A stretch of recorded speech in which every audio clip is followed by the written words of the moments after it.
Olá, eu me chamo Bárbara Naves e sou doutoranda do Programa de Pós-Graduação em Educação da Universidade Federal de Goiás. Venho por meio deste trabalho intitulado Mulheres e Ensino Remoto, tudo ao mesmo tempo e tudo no mesmo lugar, falar um pouco sobre essa temática.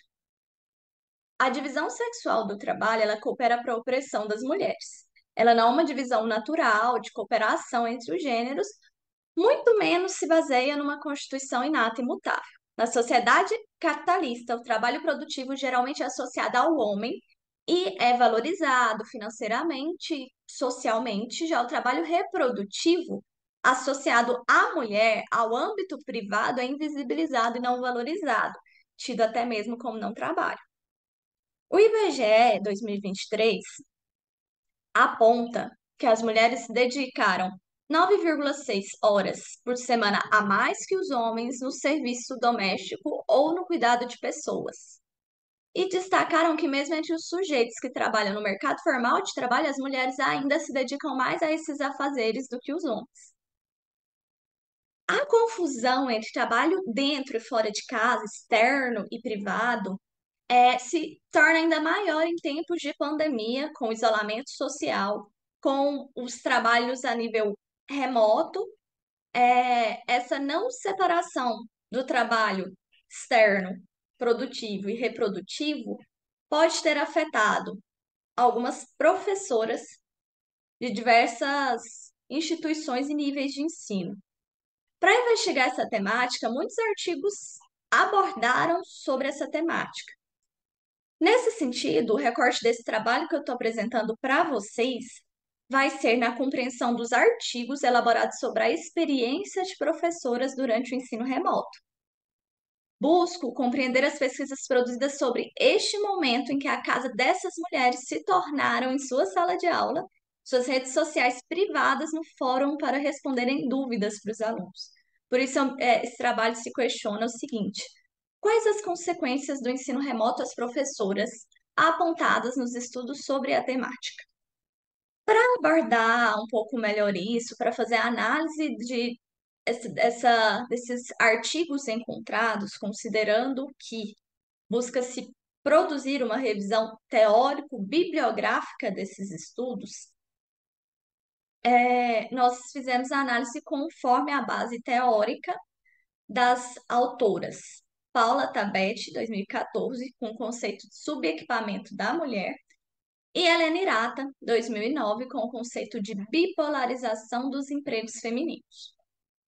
Sobre Paula Tabet, no seu trabalho intitulado Mãos, Instrumentos e Armas, busca-se, por meio de um estudo etnológico, saber se existe uma diferença dos instrumentos por sexo, quais as características e que relação existe entre a própria divisão do trabalho e a dominação masculina sobre as mulheres. Assim, destaca que mesmo nas sociedades de caça e coleta, não existe uma complementariedade e reciprocidade na divisão do trabalho. Divisão não é neutra, mas assimétrica e de dominação. A divisão social do trabalho é, antes de tudo, uma relação política entre os sexos. As diferenças entre mulheres e homens refere-se, sobretudo, ao acesso aos instrumentos que ambos tinham nessas sociedades.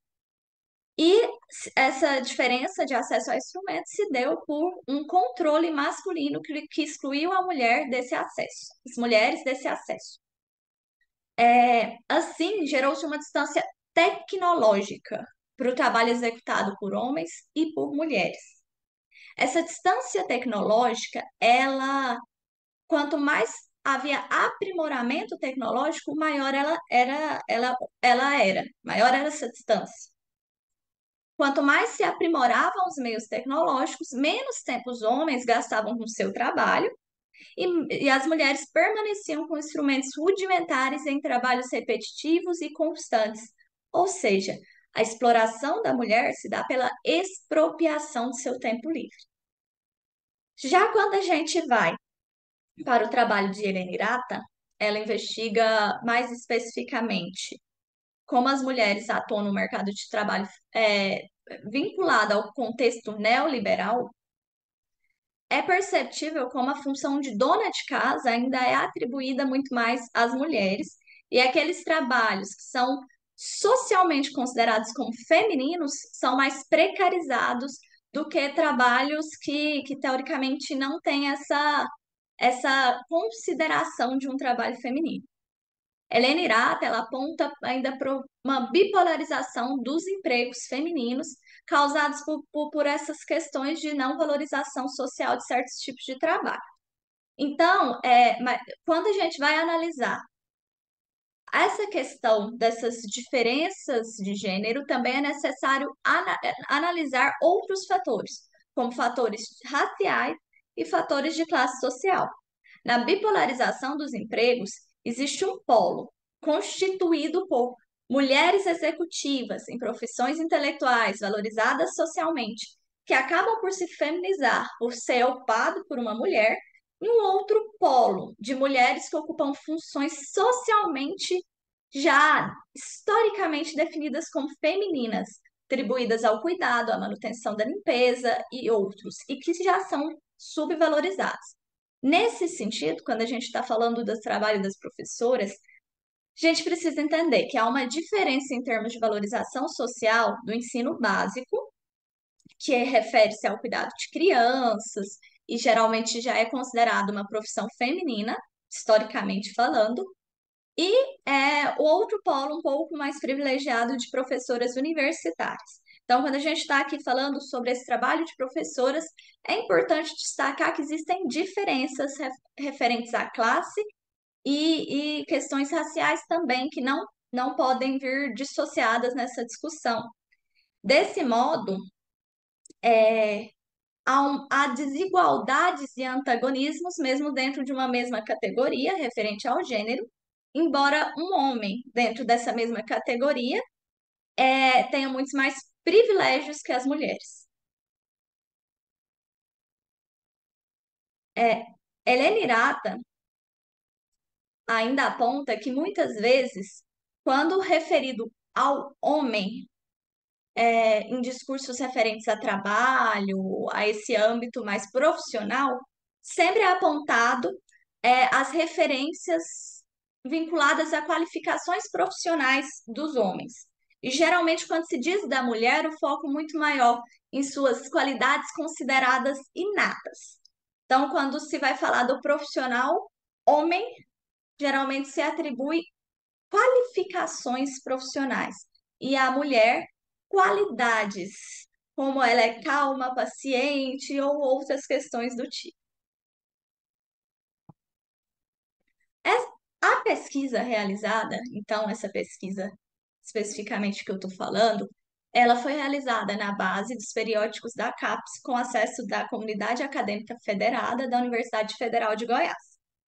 Para isso foram usados os seguintes termos associados: mulher e ensino remoto.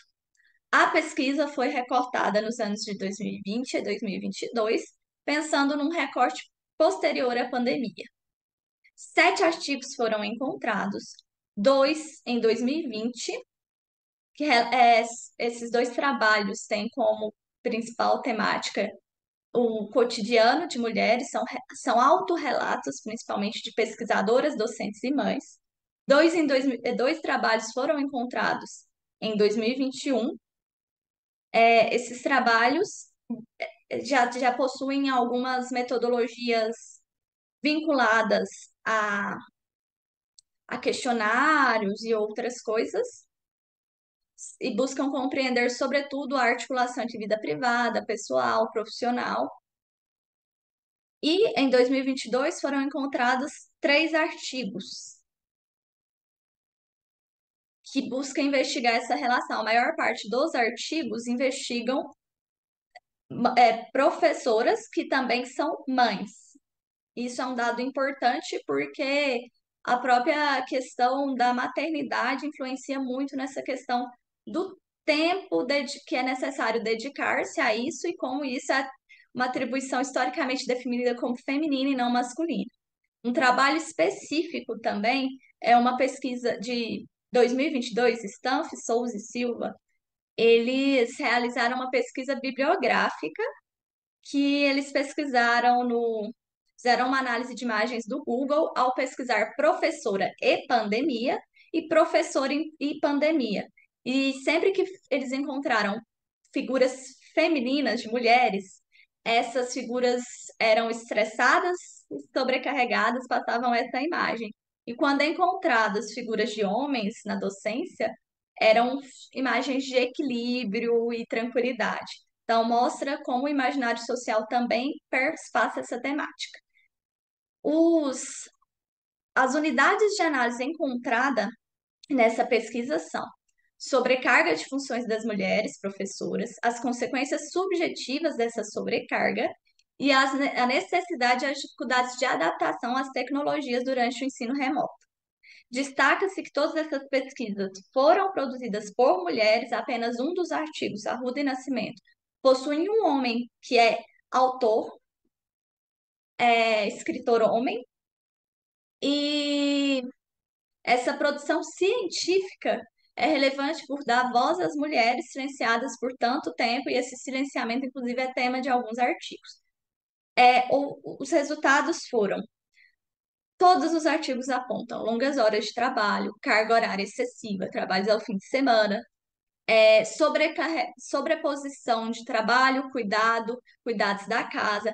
É importante destacar que o cuidado aqui não são só para as mães.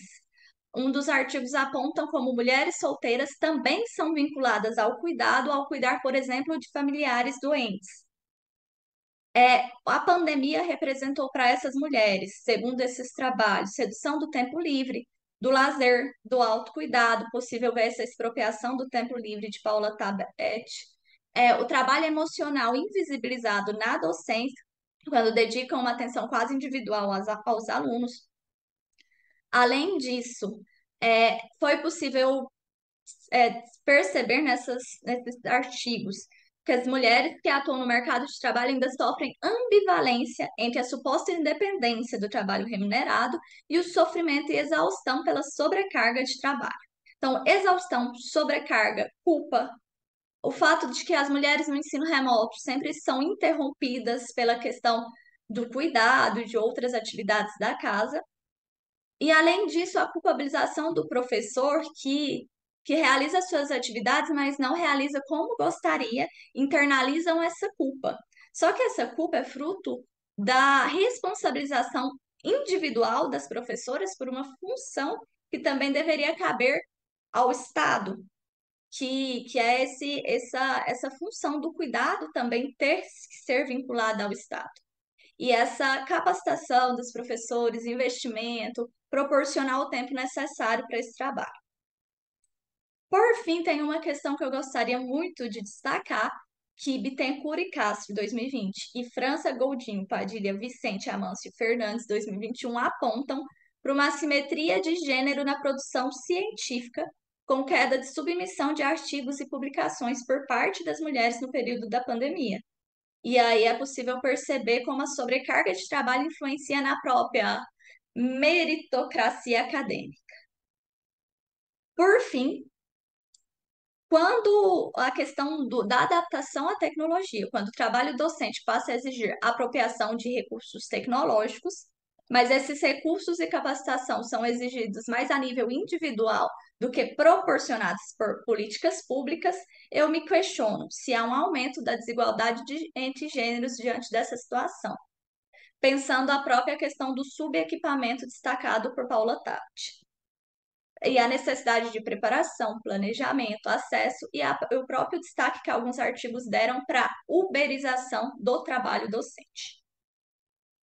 Por fim, meu trabalho, eu dei uma resumida aqui para vocês, espero que vocês gostem, posteriormente leiam ele inteiro e fico aguardando todas as colocações, dúvidas que vocês vão colocar aqui no chat.